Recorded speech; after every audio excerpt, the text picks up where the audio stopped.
Good evening, ladies and gentlemen, boys and girls. My name is Peter Schrappen with Northwest Marine Trade Association. I have the distinct pleasure of co-hosting tonight's fun outing with you all at home. And I want to say hi to my co-host there, Mark Bunzel. Hi, Mark. Good evening, sir.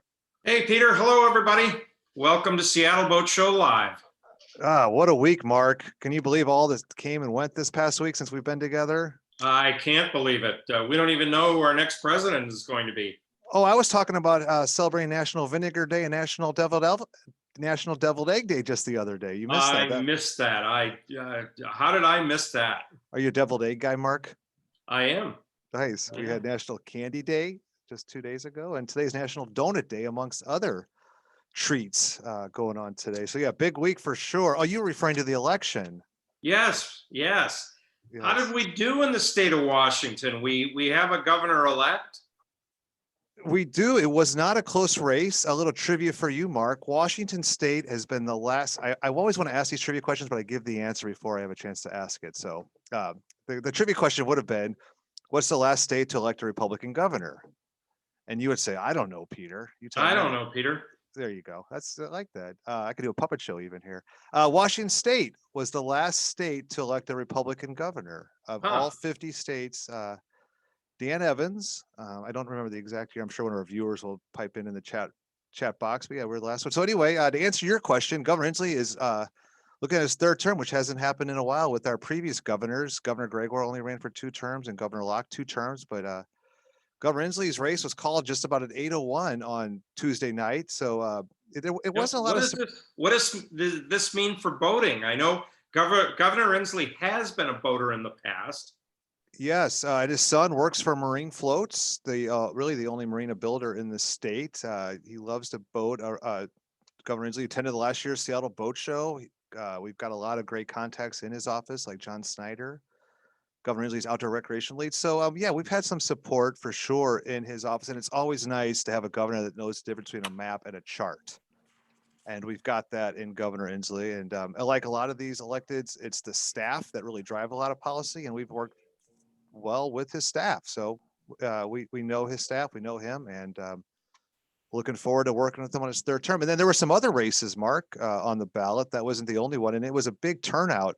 Hillary Franz.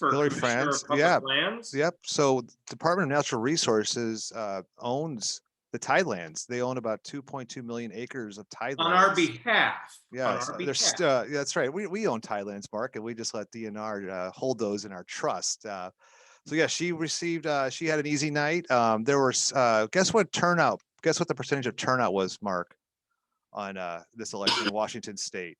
It was in the 70%, wasn't it? Look at you. Yeah, numbers guy here. 73%. That's 3.5 million voters. And it probably could reach 90% before this is all said and done. Not a lot of surprises at the state level. You're going to see the Democrats control the Senate and the House. You're going to see business-friendly senator, voter and business-friendly senator in the Issaquah area, who is actually in a race with another Democrat. He's going to squeak out a win, it looks like. That was a heated, expensive race. And we're going to have a new lieutenant governor, Denny Heck, who's a friend of our recreational fishing friends. Yes, he is. He's been in Congress for the last several terms, but threw his hat in the ring for lieutenant governor because Cyrus Habib, you may have read this, is going to become a Jesuit. So moving from lieutenant governor to the Jesuit order. So what does that say about working in government? I don't know. He found his calling a couple times in his life, it sounds like.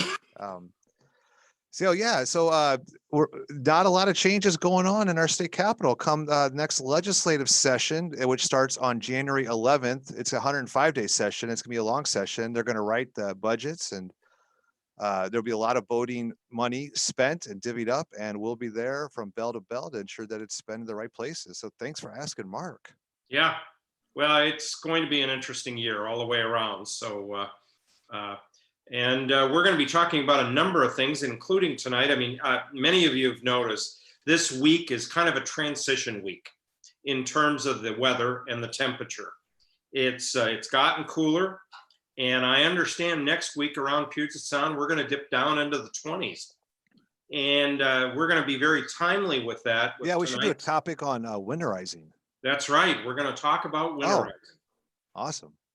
And You typically ask us if we've been out boating, and we've been busy finishing up the Wagoner guide, and it's looking fantastic. Leonard Marina and I today went through the press proofs, all 528 pages. There they are. And thank you for the bell. And we're going to spend some time talking about it. It's a little bit different this year, and a lot of changes, improvements, and we'll save that for another night. But yeah, this is the point of year. I had my boat out for maintenance the past 3 weeks. We'll talk about that later on. And actually, I get to go boating tomorrow. My boat goes back in the water tomorrow at 1 o'clock. And my mechanic, who might be joining us on the show tonight, he's missing in action right now. I think they're finding him, pulling him out of one of the local pubs in Anacortes so he can join us. Maybe he's working through your punch list, Mark. I think he is. Hopefully he finished, because we launch the boat tomorrow, but he's going to be there in case there are any big leaks. And I did have a high water alarm installed on the boat just in case, and we'll be all set for that. Leonard and Lorena have been doing maintenance on their boat for the last several weeks, and we've been using this as our study session to be ready for tonight's program. We did that. We did a little bit of maintenance between working on the Wagoner guide, but indeed trying to get it ready for the winter. But we got some more work too, and we can talk about that in the context of getting your boat ready for the winter and what you can do. We still have some other work scheduled, but we try to do some work over the winter. But yeah, more maintenance. And you had a fair bit of maintenance done to your boat this season. Is that right, Mark? Yeah, I did, unfortunately, and my boating budget took a little bit of a hit, and you just have to say that's the cost of boating. Before we dig into that, though, do we have any updates, any news? I can pretty much say that the Canadian border is still closed. And Leonard, you were looking at the numbers, right? Yeah, just checking on the COVID numbers, and the numbers in BC are up substantially. They're spiking a bit there as well. We're still a little bit ahead of them in Washington State here. We had about 1,000, broke the number for 1,000 new cases in a day here in Washington State, first time since this summer. And then BC, of course, they had some bigger numbers. The interesting part, though, when you take those numbers, they had 425 new cases in a day, and we're at about 1,000. But if you take that per capita, we're still a little bit ahead of them, but close. I mean, with rounding error, or some large rounding error, we're close. So things are increasing up in BC area as well. So there's spiking going on right now, and certainly that's not just here in BC and Washington, but nationwide as well. So it looks like we're not going to be out of this COVID-19 thing for a while yet. Yeah, it sounds that way, and that's probably a good segue to our what's happening with the Seattle Boat Show. Do we have our boat show director? There she is, Katie McPhail, who also is part of our webcast family and running the technology behind us. And Katie, Peter, what's going on with the boat show? Well, I'll tee this up a little bit. Katie McPhail is my colleague and Seattle Boat Show director, and I get the good pleasure of watching her in action as she sorts out and puts together the puzzle piece that we call the Seattle Boat Show. So I know this year has presented some opportunities for us to try some new things. So Katie, what's in store? Yeah, so unfortunately, the ongoing COVID situation this year is preventing us from having any large gatherings. So that would include the Seattle Boat Show. But we're not going to let that stop us. We've got, this will be the 74th year of the Seattle Boat Show, so it's too big of a tradition to just set it aside. We are going to move forward this year with a digital show. So I know boaters are always looking for somewhere to go, some way to get excited for boating in January, and we're not going to let you down. We're going to have a lineup of over 100 boating, fishing, cruising seminars. We're going to have exhibitors, all the same exhibitors that you're used to seeing at the in-person show, and we'll just have a slightly different format. You'll be able to shop and search and meet with the experts that you're used to meeting with. And we're also going to have a new little twist on it this year. We're trying out a 3D virtual experience. So you will actually be able to walk the show in a virtual way, and we'll have a red carpet. We'll have booths on display, and you can do that from the comfort of your own home this year. So it'll be fun and a little different, but the same boat show that you're used to, just in a different format. So let me see if I understand this right. Leonard, Lorena, and I can sit at home with our glass of wine and go to the boat show. Yes, that's you going to can. be a little bit messy, I think. Messy? Actually, we'll be manning the virtual Wagoner booth, and we may end up with a glass of wine, but only in the evening, after 5. We've been joking that our big promotion this year is completely free parking. Oh, Your own driveway. Very good. that's right. That's right. All the money you'll save in gas driving to the show, you can put it towards the purchase of a boat or accessory. There you go. Pays for itself. There'll be a lot of seminars, Katie. I know we've been talking about that. What do you see? How do you see that playing out? Yeah, we're going to have so many seminars. So anytime you come to the show, you'll have it's a little bit like Boat Show TV is how we're describing it. You'll be able to see what's playing right now. And so at any given time, you'll have a choice on what to watch. And like I said, we'll have boating, fishing, cruising. Peter is doing some lifestyle interviews. Oh, he's good. You got any teasers for us on topics? I've gotten some yeses I'm pretty excited about. Below Decks, some of their Hollywood stars want to be on the show. So I've talked to the interlocutor, big word. Captain Lee is on the show Below Deck on Bravo. He's looking like a yes. And Captain Sandy is another name. So that's a yes. There's an expert in jump roping. She's appeared on the Tonight Show. My daughter Olive has been to her jump roping camp, and she's a motivational speaker. So I've got her slotted. She's a big yes. Well, I could go on all night, and I'll just another 30 seconds, but really want to help. Where's my bell? Yeah, exactly. Cut them off. Where's the hook? No, I'm really excited and enthused. I've got 80 different topics I'm looking to sketch out and have people come and go, kind of like the Today Show, and have like, how do you make the best cup of coffee? So I've got a Starbucks coffee master already RSVP'd as a yes, and thinking about cider and spirits and beer and coffee and Seattle NMTA alum John Thorburn has just opened up a cidery, so I'd like to have him on and talk about cider. So yeah, really enthused about how that's going to play out come late January. We're also opening up the seminars to some of the exhibitors. So exhibitors will have, product demos, Q&A sessions. So I think there'll be a lot of really good information from, the educational all the way to the entertainment side. We're working on the Boat Show University, as we've had in the past, and turning it virtual with an all-star grouping of speakers. And we're hoping to have it so that you can Q&A directly with the speakers. So we're going to really work this format to the maximum we can. And it's going to be interesting. And we're going to save this for another show of Seattle Boat Show Live, where we'll explain the format, how you can be a part of it. And we'll do that in the next couple of weeks, probably before the holidays. And we'll have tickets going on sale December 15th.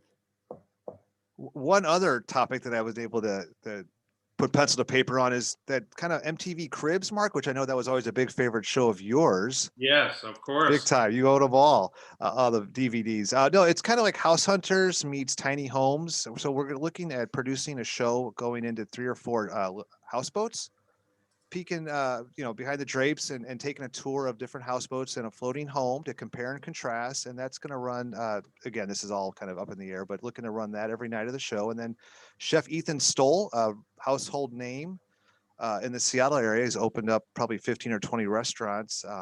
Guest on my podcast, Mark. We can talk about that later.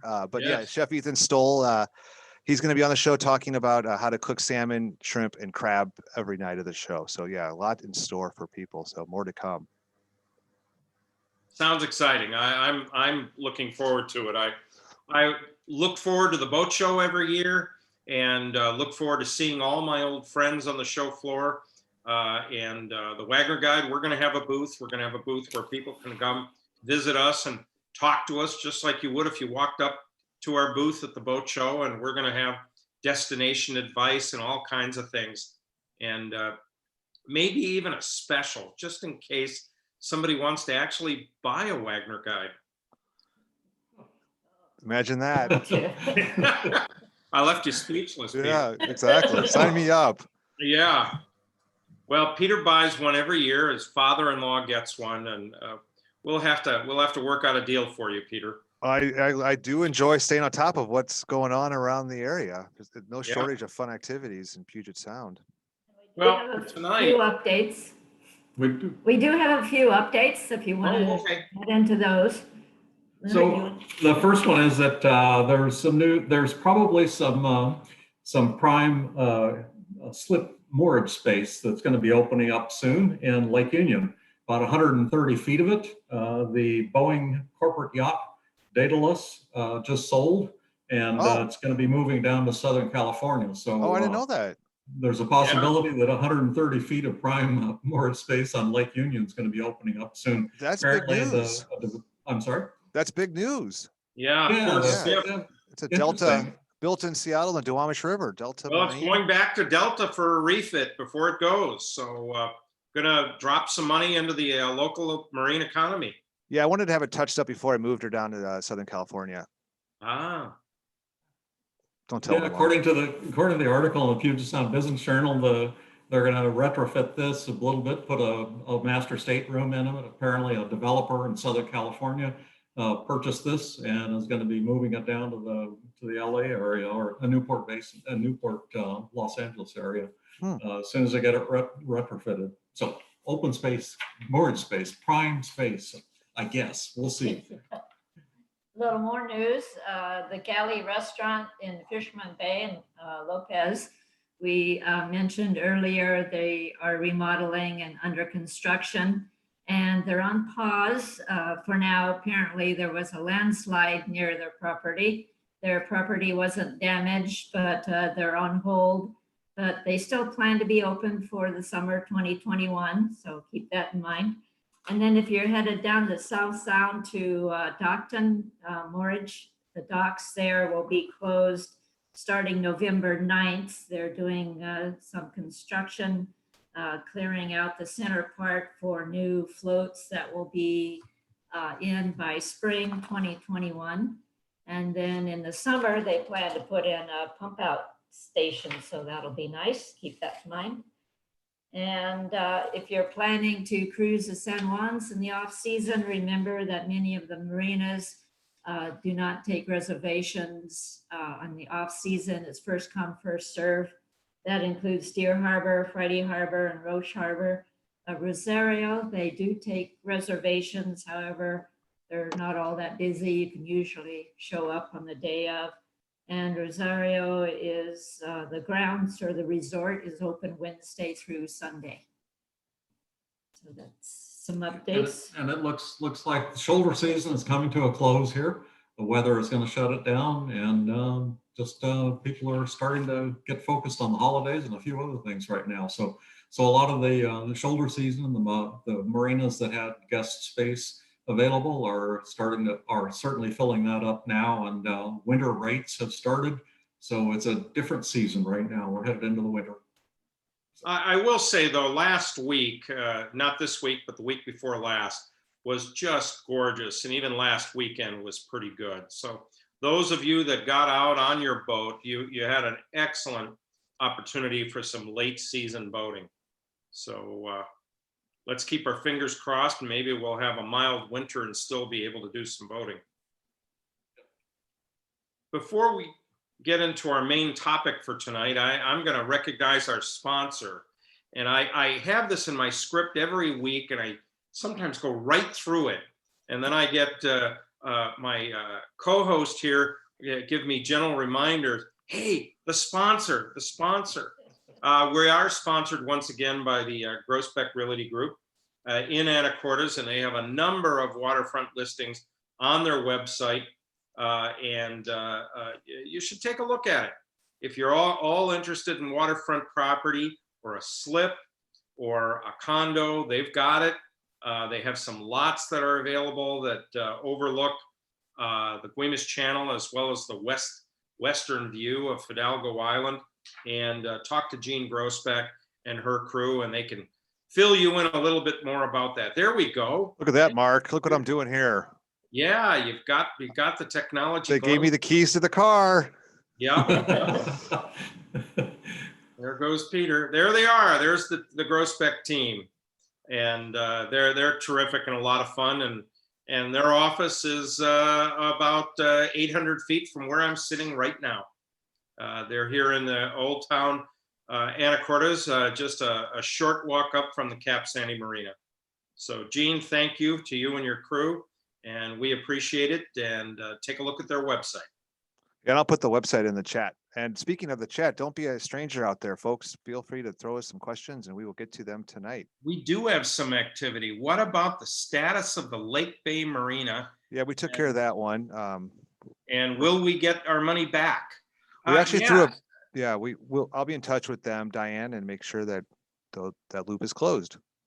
Yeah, so the money that was raised, you have a choice of either leaving it into the ARBA fund that's going to be used to develop certain areas, or you can request it to be returned to you and just drop them a line, or you can drop us a line and we'll make sure that they get in touch with you and you get your money back. Those of you who did leave your money in, we had made a commitment on the Wagoner guide that you would get a free 2021 edition, and we're going to honor that. If you've put your money in towards ARBA, we'll do that. Now, the question that Diane asked, what happened, we did cover this several weeks ago, but for those of you who may have missed that, the money was not raised at the end of the month, and ARBA requested an extension, and in the process of the extension, the price went up by about 250%. And ARBA decided that that really wasn't appropriate and withdrew from the deal, let it expire basically. So ARBA is not purchasing the Lake Bay Marina, and the plans for the Lake Bay Marina are not clear at this point. There's nothing new that we're aware of. We will stay on top of that.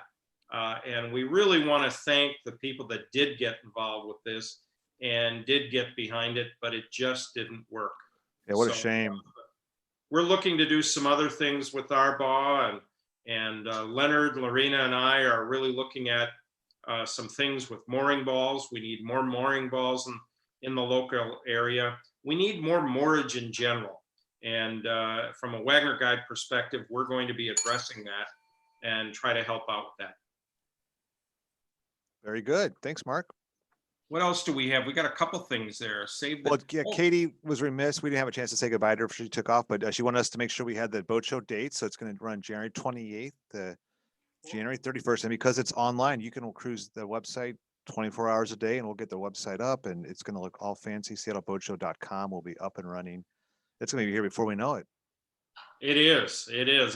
We got a lot of work to do, and we'll be talking about that. So. Very good. All right. Well, I was gonna, since Peter did mention something about the 2020 Wagoner Guide several times, we wanted to at least give you a preview of the cover of the Wagoner Guide, 2021 Wagoner Guide, and it's off to the printers. A little bit of adjustments going on right now with the printers to get that finalized, but there'll be a pile of paper and in color arriving sometime around here and hopefully in the end of this month or early December. In time for Christmas. It is in time for Christmas. We work hard. All of the holidays in December. Exactly. Yeah. God, you know what's also happens in that same time of year? It gets really cold, and I'm wondering about winterizing myself, and also think about winterizing a boat, Mark. I winterize every weekend. TMI. Yeah. I was trying for a nice segue there. That's how you ended it. Thanks. Yeah. Way to go. Yeah, with the temperatures dropping, this is the time to talk about winter maintenance. And there's a number of issues that come up. There's off-season maintenance that really should be done And there are a number of things. We have checklists that are available that you can go through. But the first one that's going to be very timely is, what do you do about cold weather? And so the first question I always ask is, have you decided to leave your boat in the water or have it pulled out into dry storage? And I get the question asked all the time, well, which is better? Well, there's trade-offs to both. And I personally leave my boat in the water during the winter because the salt water around us never freezes, so my boat never freezes. Now, I also leave heat running on board. I have electric heaters on board. I also have diesel heaters, but I don't leave those on. But I leave the electric heaters on, and they provide just enough. I set them low enough that nothing's going to freeze. Now, when we say freeze, what could freeze? Well, you have to think about anything in your freshwater system going into your galley or into your waste and toilet system is water that potentially could freeze if you have freshwater toilets. And when it freezes, it expands and it can break pipes, it can break a toilet and cause all kinds of problems, and you don't want that. So some people say, well, that's why I want to take my boat out of the water and put it on land and then run heat in the boat. Well, in Anacortes where we live and in some other areas, occasionally when there's a winter storm, we'll lose power.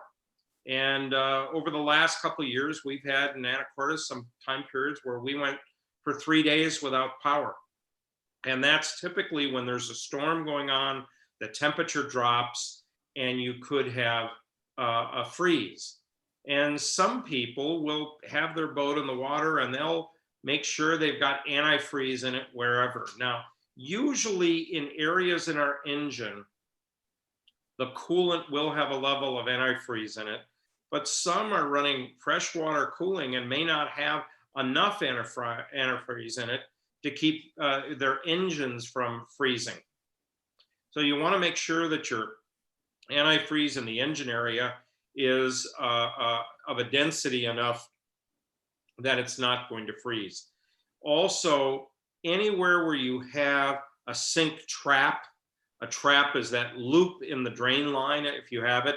Most drains from a sink or so forth actually go right out the hole and won't freeze, but you do want to have that.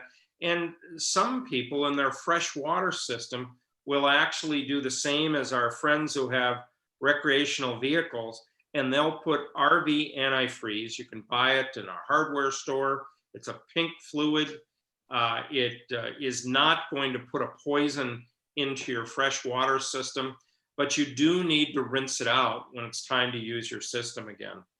So you can get RV antifreeze, and what I used to do is to put some of it into the toilet so that wouldn't freeze, and then in some other areas like the traps and the sinks and so forth, so they wouldn't freeze. But most of the time I don't have a problem because I keep my boat in the water for the winter. Leonard, you do too, I was gonna say that add to the another one that freeze, and you're talking about loops and water that can freeze. And actually, this was one that that I think you pointed out, or you discovered in a boat that you were helping somebody look at, and it was the outboard on the dinghy, which was somewhere on the boat, and the outboard was in the up position when it was on its davits or on the shocks up on the boat deck somewhere, which is, by the way, where ours is. And the outboard is raised, and there's freshwater from rainwater that's captured inside of the drive, the lower unit drive, and apparently that froze and split part of that lower unit drive, and they had to replace all that. So that's one of those little ones that you probably are not going to think about right away. I had never thought about it before until you brought that to my attention, but one that easily you can forget to drain that out or lower the outdrive on the dinghy so that it will drain out. Yeah, that's a real good point. And some of that can be, as you pointed out, from rainwater or from the time you rinse, and it may not have evaporated out. It collects, and when it freezes, it expands and it breaks things. And in that particular case, somebody had to spend about $1,200 to replace the housing around the prop due to that. Real good point. I'd forgotten about mentioning that one. So the first effort is the freeze. The second effort is part of the boat maintenance. So one of the first things that I always thought about was, well, I've finished using my boat for the season. I'll tell you, I always dream that I'm going to use it a lot during the off season, and it doesn't quite work.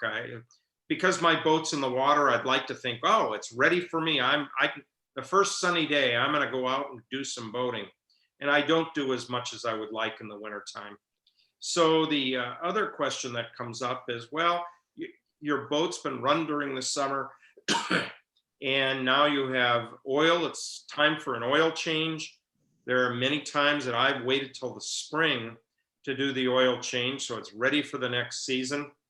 But I learned from some of the mechanics that that's actually not good, that oil sitting in your engine will become acidic and cause more wear inside the engine. Am I saying that correct, Leonard? Yeah. the acidic, is that? With the oil. Yeah.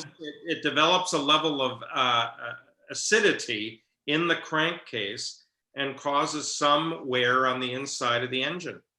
That, and the other one that I understand is that the moisture. So when the engine's running, it's going to get there's moisture inside there from the warm engine, and then it settles into the oil. And so the used oil has some level of moisture in it or water contamination. And so indeed, it's probably better to drain that out, get some fresh oil in there. So what I now do is I've started a whole checklist. Leonard and Lorena do the same of the things that we do during the fall. And I now do a change of all of my fluids to have fresh fluids.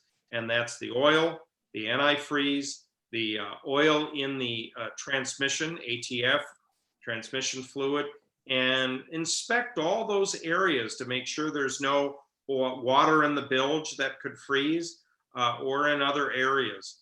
And that's worked out very, very well for me. The other thing is I'm then ready for the spring.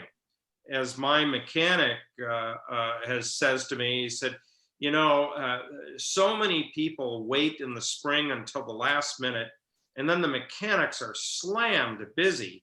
And then somebody calls and said, oh, what about me? When can I get my boat ready and ready to go out on the water? And this way, you get it done when the mechanics might not be quite as busy. And if you're like me, during the boating season, you'll do a list of all the things that need to be fixed. For me, last season, my fuel gauges stopped working. I've got a grounding problem somewhere. And that's on my list during the off season to have that prepared. It's nice to know how much fuel I have left. Actually, the remedy to that during the boating season was I just kept very careful records of how much fuel I put in. I know how much fuel my engines burn, and I calculated, and I tested this a couple times, and I was within a couple of gallons of predicting how much fuel would need to be go back into my tanks to get them up to full.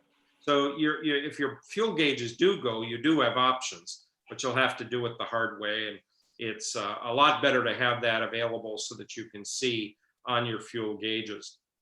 In my case, I had my boat hauled out of the water because I was going to do some work to change out the propellers and have them dressed, and I'll talk about that in a moment. But I also use that opportunity to change the zincs. And the zinc anodes that are around the boat prevent corrosion, and they're sacrificial. So the corrosion goes to the zinc rather than some of the critical things on your boat. In my case, that didn't quite work this year. We pulled my boat out of the water and the props were fine, but one shaft, one propeller shaft was corroded. It looked like it had cancer on it.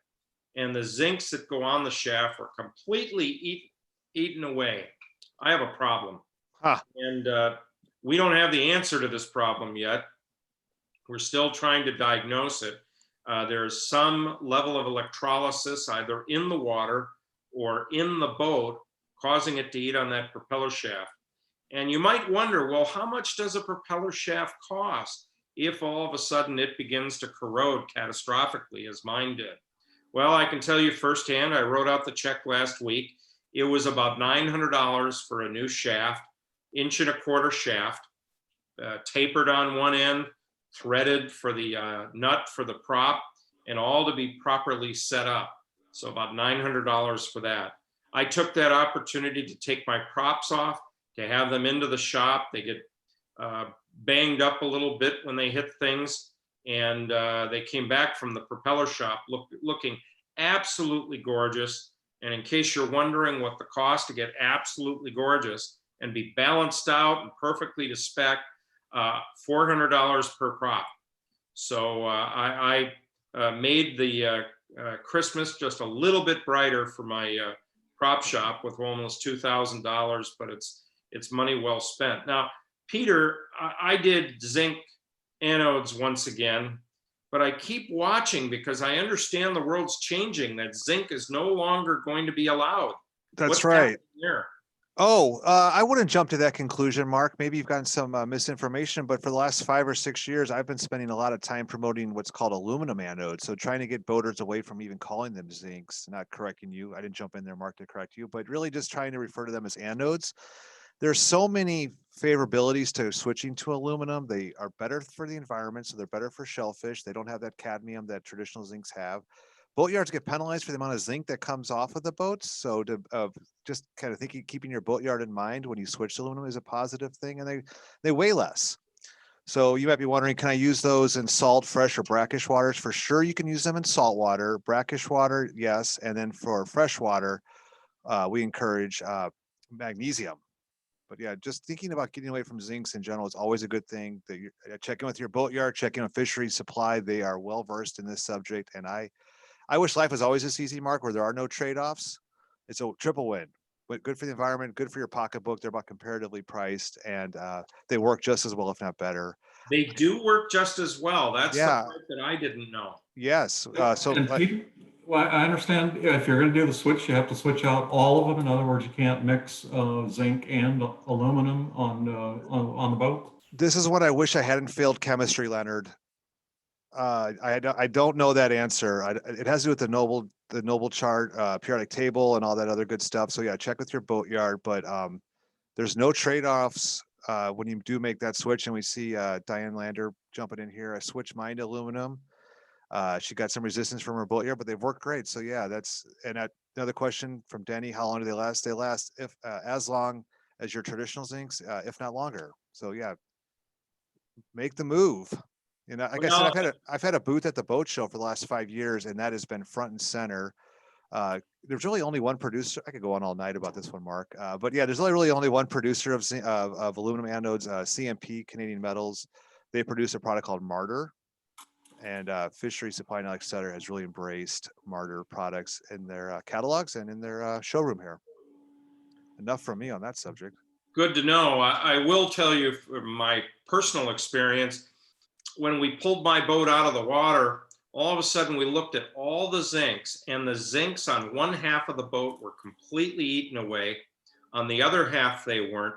I have a corrosion problem on my boat. I have stray electrolysis somewhere or something, a grounding issue, and we're going to be spending some time, which means, and money, to actually run this program down. So I'll talk about it again in the next couple of weeks. My boat's going back on the water tomorrow, and next week we're going to be running around the boat. Mike Beamer, our mechanic and the lead instructor at Skagit Valley College Marine Tech program, he's going to be running around with a tester. And part of what he told me is that I have twin engines, so I've got twin props and so forth, is that if those are charged opposite, they can actually act like a battery in the salt water. So this is a topic that I'm going to talk about. I have on the transom of my Tallycraft a large zinc. They're commercially called Diver's Dream. And when they looked at it the other day, they said, Mark, you've got this big ground wire coming from it. And by the way, it's connected to nothing. So I have some work to do in terms of corrosion.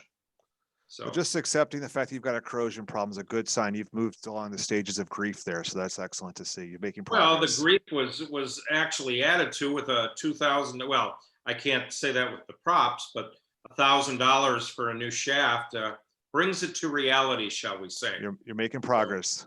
Yeah, I'm making progress. Thank you, Peter. And what organization do you work for? Northwest Marine Trades. That's right. I We see. appreciate your work, your business. Yeah. So zincs, my bottom paint needed some work, so that's been addressed with some environmentally friendly bottom paint. Peter, you'd be proud of me there. And but these are the things that I decided to do during the fall, so that the boat is going to be in very, very good shape through the winter months and be ready for me in the spring. And in the spring, I'll have a diver dive on the boat, check the zincs, and I won't have to pull the boat out of the water because he'll be able to change any zincs out if they've been eaten away with corrosion. Yeah, Mark, I just wanted to touch upon one of the things that in the fall, taking the boat in and getting it worked on now, sometimes you get some pretty good deals going on. I noticed Seaview had a deal going on for a deal on the haul out if you're doing some other work with a boat. So, and part of that, I mean, it's obvious that their boat yards are going to do that, but one of the problems is being prepared for that as a boat owner. And one of the helpful ways to do that is accumulate a nice list. We do a spreadsheet throughout the cruising season and just keep detailed notes about what it is that went wrong, something that you need to research, something that needs to be looked at. And then along those lines of maintenance and keeping track of that, and I must confess, I didn't do the research tonight. Maybe you can help me, Mark. The Hamiltons, James and Jennifer Hamilton, used to have a spreadsheet that was very well done. Do you let me know, is that still available as a free download? Okay, and do you know where it was on their website for a while? Yes, it's on the website, and the website is named after their boat, which is Dirona. And I'll have that website for our show for next week. But yeah, the spreadsheet begins to give you alarms basically when you need to address certain things. It's a very simple and straightforward. I shouldn't say simple. It's a very well done spreadsheet, but easy to use, intuitive in terms of putting in all of the systems and the pieces in your boat and its maintenance intervals. And then it tracks some of this, and it tracks it by engine hours, and it also tracks it by month and day of the year. And it'll remind you about the certain things, the maintenance that needs to be done. It's a really helpful tool, very simple to use, and certainly cost effective since it's a free download from their website. But a very helpful tool. We use that, and we use some other spreadsheets to keep track of the things that need to be done on the boat. The other one that we do on the boat for maintenance is, in addition to the spreadsheet, is you'll find on our boat, you'll find a number of blue painter tape, pieces of tape taped onto the various things that need to be changed. The engine oil filters, the impellers, you name it, whatever that thing is, there's a piece of blue painter's tape, and it's got the date that was changed and the engine hours, if it's engine hours, when that was changed. So that as a backup, and it's also a reminder as I'm crawling through the engine room and I look at that and I go, oh, that's right, that needs to be done too. But keeping track of this is a real challenge sometimes. When did I last change that filter? When does it need to be changed again? And is it time yet? So. And speaking of blue painter's tape, sometimes the wind can really howl through the winter. Once in a while, we'll go down and we'll use blue painter's tape and tape up the canvas, even though it's snapped. One year, the wind was so strong, it unsnapped the canvas and it flew away. So we use blue painter's tape to tape down the canvas. Another trick we use for insulating the boat, in addition to the heat sticks in the engine room and the electric oil heaters, we use bubble wraps, just like you're packing bubble wrap, and we'll cut that to the shape of the windows, put it up next to the window, and then snap our canvas over the top of that. Works great as an insulator.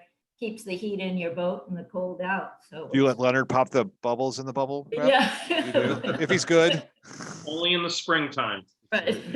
And it does, so when we were living on the boat for a while, the bubble wrap in there was a small insulator, and it prevented the windows from sweating on the inside, which of course damages the woodwork on the inside as well. So some little tips and techniques for doing that. And then you'll want to take the sheets off and the pillows away from the, you know, the living area, the couch area, and keep that air circulating around. Open the doors to the underneath the sinks and so forth. What I like to do is to begin to break the boat down by systems. And we've been talking about the corrosion control system in terms of the anodes, as Peter likes to call them. And that's a system. The propulsion system in terms of the engine and the props is a system, electrical system. Also your waste system, and doing any maintenance that needs to be done on that, including winterizing it and working your way through all of the different systems, including your anchor system. We mentioned the dinghy system as a system to be checked for the winter and determine what service you need to do on your dinghy, and even on your anchor system. I like to have the windlass service. Windlass, as most people don't realize until they actually have a problem, is a single point of failure. If you're in an anchorage and your windlass dies, you have to pull that anchor up by hand, or else release it, hopefully with a float on it, so you can find the anchor and chain again. That's the time to get it serviced and fixed, is during the wintertime. And some people will service the windlass in terms of lubricating it. And then some will look at the electric motor and actually remove the electric motor, send it off to a motor shop, have them service it with new brushes and sometimes new windings, and have it back, and it'll be as good as new and in great shape for next season. So look at it system by system. In our case, Leonard and I did some upgrades to the electronics on our boats, and our electronic technicians. Jennifer had time available in her schedule, and she was able to put the Cortex system into Leonard's boat. And then I liked the system on Leonard's boat so much, I went out and bought a Cortex and put it on my boat. And so we utilize this time in the off season to do this. And then that also forces us to then go out on the water to test these things. So they're not a bad deal there. And also, I wanted to add, you're talking about the winterizing and leaving the boat out there for a while, and speaking of the monitoring part of the Cortex unit, that has been great. It's one of the things I've been wanting to add to the boat for quite a while. When the boat sits there over the winter, I'm always thinking about, gee, I wonder if that bilge pump is running, which it shouldn't be. And with a monitoring system on there, it's really comforting to know that I can look at that, check it, and I'll also get an alarm if it is running. And so monitoring is one of those things that I, for a long time, didn't think that was in my budget. And it's one of those that now that it's there, it's almost an indispensable part of the boat, and a very important part of winterizing and getting the boat ready for the winter sitting there. Hal Collins came in on the chat line, and he very nicely indicated the website for Jennifer and James Hamilton. It's mvdirona.com. You've got it right there if you want to take a look at it. And they've got all kinds of information. It's really fun to see where they are. They cruise all over the world. James is a specialist with Amazon's computer systems, AWS, and he's able to do his work from the helm of his boat, kind of a unique lifestyle. They've also done, Jennifer and James have done a lot of writing of books and articles, and it's quite fascinating what they learn in their cruising with their Nordhaven. So recommend taking a look at their website. Hal, thanks for sending that. One of the other things that I do, especially before the winds pick up is I inspect my mooring lines at the dock. And now's the time to get those mooring lines set. When I don't do it, I lay in bed at home and listen to the wind howling and think, oh boy, I better take a run down to the boat, make sure the lines are in good shape. I get smarter over the years. Now I've bought the new lines that I need to have on the boat, and they're on it, ready, and it's ready good to go for the next windstorm. So those are some of the ways that I approach it. It's also a good time to do a good wash and a good wax to protect the boat from the elements through the winter. Have your boat waxed either yourselves or have it hired done. And then another one is, and this came from cruising up in the BC area, where many of the marinas in BC, they actually require that that your boat have an emergency contact information displayed on the outside somewhere. And if your boat's sitting there for the winter and you're not going to attend to it, put a sign out there, put emergency contact, your name, a telephone number, or at least a couple of cell phone or numbers where people can call you. And the other good one is if you have some alarm systems, like a high water bilge alarm, or if you have a smoke detector somewhere, see if you can figure out a way to wire up an audible alarm for that on the outside of the boat, so other people in the marina that might be around there can hear the alarm on your boat and then give you a call for the emergency contact. And then it might very well save your boat. Just a sign in there. That's what we do. It has our name and our two cell phone numbers on there, so that people can give us a call if they see anything that looks unusual on the boat. And what else? Was there alarms on the outside? Yeah. Canvas is an area I also inspect the canvas, make sure everything's all ship shape and snapped and tight. And again, I assume we're going to have some bad windstorms right from the beginning. So between my mooring lines and canvas, I'm prepared for high winds.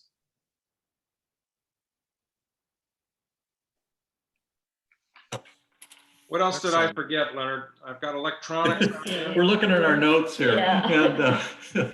and we got a lot of it in here, but some of the important ones I think we've touched on already. Lorena mentioned get the boat ready, wash and wax. It seems like one of those things at the end of the season that it doesn't seem right that you wash and wax the boat afterwards when it's going to sit all winter, but waxing it is pretty important. Get some sealing on some seal on the outside of the gel coat of some sort, so that they're just to protect it a little bit more and protect it from whatever UV, ultraviolet rays from the little bit of sunshine we're going to get here in the next 4 or 5 months, but at least be a little bit protected for the boat. And don't forget to check your batteries. That's often the cause of a fire on the boat. Make sure your batteries have water and connections are good and so forth. And then the other one that we do, and I'm still experimenting with a little bit, is change the settings on the charger when the boat is sitting idle for quite a while. I don't want it charging quite as often, charging the batteries when they're just sitting there not used very much. So I don't want it to charge as often. So I kind of lower the threshold level for the refloat setting for the charger, so that the batteries will naturally drain down a little bit further before they refloat back up again. I'm still kind of discovering how that's going to work, and would welcome some battery expert comments from viewers out there to help me with that one.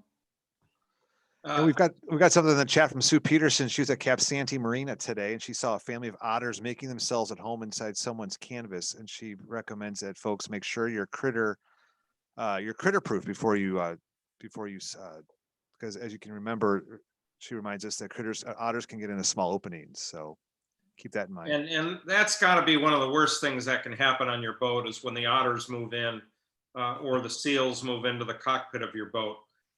They make a mess of things, and I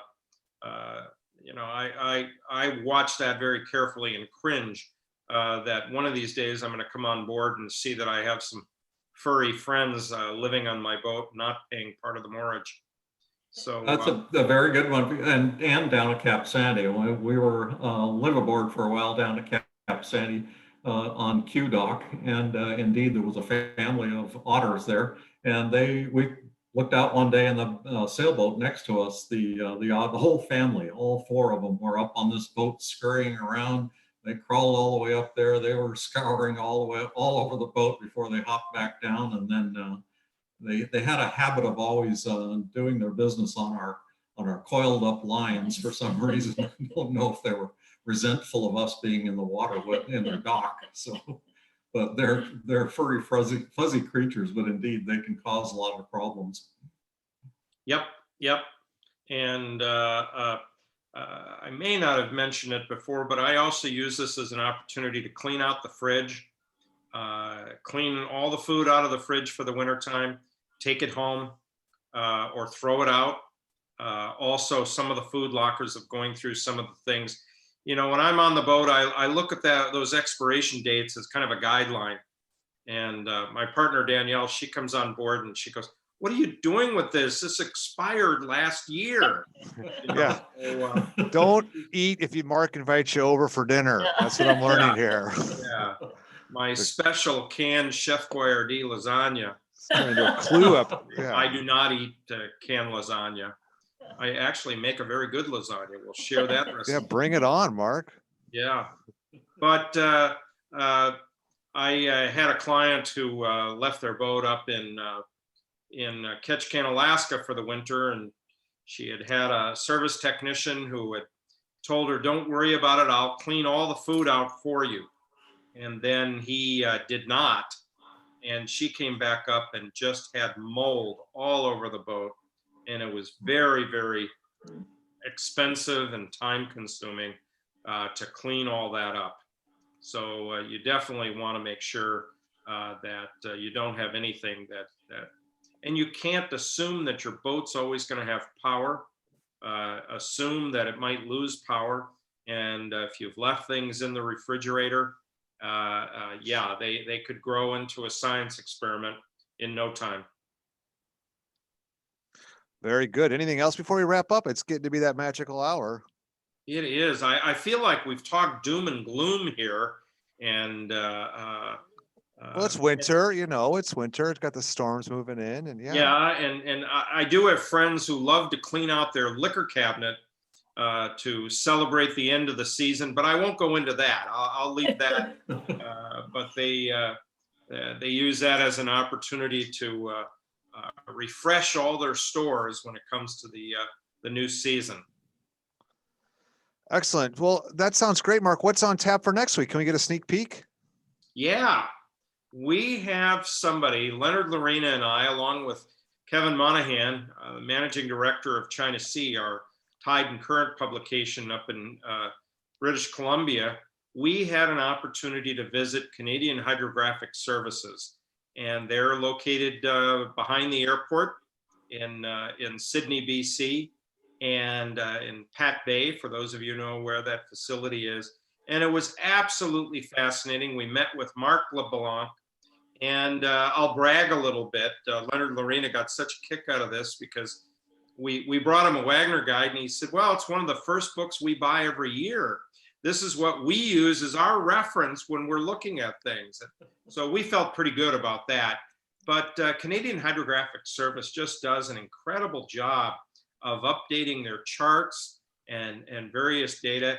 And Mark has offered to come on the show next week, and he's going to talk about how they're dealing with the surveys and how they get that information onto the charts and some of the strange things that they've seen where things change and then they need to report it to make sure we don't hit something that's under the water and changing. We'll also have them talk about the differences in charting and what we're seeing and what those strange letters are that describe the bottom, describe whether it's rock or sand or what it is. So Mark is just a fountain of information. I'm really looking forward to this, and join us next week on Thursday night. It's always a treat. This is episode 24, Mark. We just wrapped up. Wow, we're still on. This is They the haven't put the plug on us yet, Peter. season finale of Saturday Night Live was on episode 24. Host was Chris Christopherson. little fact about Chris Christopherson, the hardest job he ever had was as a dredging contractor. Little boating tie there. Okay. Yeah. I yeah. I didn't know that. I Didn't know don't that. know where you get all these. Prep. I'll have to look on the internet more often. You're gonna have to get up really early to pull a fast one on me, I tell you, Mark. You sure do. Are you a chess player, Mark? What's that? Are you a chess player? Unfortunately, no. No? I- What about you, Landon? So you all play chess?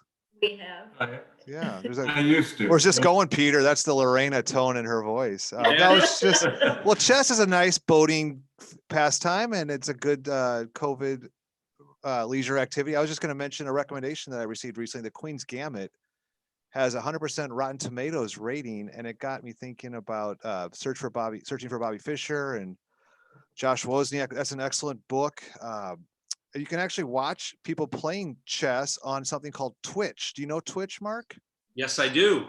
That I is didn't something. know they covered chess. I know it's the favorite of gamers all over the world. Yeah, and it's my son who's 10 likes to watch people playing games, and I guess it's through Twitch, which is owned by Amazon. 3 million broadcasters a day, 1.5 million active daily users, and it's essentially are watching people play video games, which is a huge emerging activity, obviously. But they're selling out before COVID, they're selling arenas, and now even my son plays Little League, and one of the activities that the Catholic Youth Organization CYO has put forward has been some esports. So now they're saying a prayer before they start playing video games, and I never thought I would, I guess, see that day coming or approve of that day coming. But brand new world out there. It is. It's incredible to be a parent these days. Ha. Hey, Well- Peter and Mark, there's a few question and answers out there. Some folks have some questions. Oh, okay. Yeah, I was so busy gabbing here. Would you please post the Hamilton website for the spreadsheet? Somebody has something about volunteer opportunities at NMTA and Wagoner. Yeah, I'll jot that one down. We're saving these, and I can get back to David. But there was- A point here about check your shore power cords. Bad that's cords are a major part of cause of boat fires. Totally Yep. agree. Check And for Mark charred Bunzel ends. has a good comment for otters. You can buy strips off plastic cat spikes for cockpits and swim steps. Mark, is that politically correct to have spike strips for otters? I guess all I have to do is have them on the boat once, and I don't care what I use, right? Mark, we appreciate that. And John Hardcastle. Joni Hardcastle. Joni, oh yes, my eyes are going. What can I say? We did mention the Hamilton's website. It is in the chat line. It's mvdirona, dirona.com. And that's where they have their maintenance spreadsheet and all kinds of other good information. So some of the other information we've got coming up, Peter, we're going to start a new series, some of the legends of Puget Sound boating. And we've got some individuals we're lining up for that, including the Elizabeth and Shaun of Motor Vessel Freedom, the couple that are doing YouTube videos from Seattle area and around this area. And I recommend you take a look at their YouTube videos. They're a lot of fun. And it's a very honest view of living aboard a boat, working on board. And Shaun covers a lot of maintenance topics, and it's the unvarnished truth and kind of interesting. Cool. And Elizabeth's recipes, I hope when they come on, she'll share a couple of them with us. So Excellent. that's what we've got coming up. Next week, we'll have Mark LeBlanc from Canadian Hydrographic Service, and then we'll let you know. I think we're going to have more about the Seattle Boat Show after that. That's excellent. Yeah. Well, I'm looking forward to seeing you. You all have a safe week out there, and we'll do this again next Thursday at 7 o'clock. Tell your friends about us. Thanks, everybody. Good night. Good night. Good night. Good night. Good night.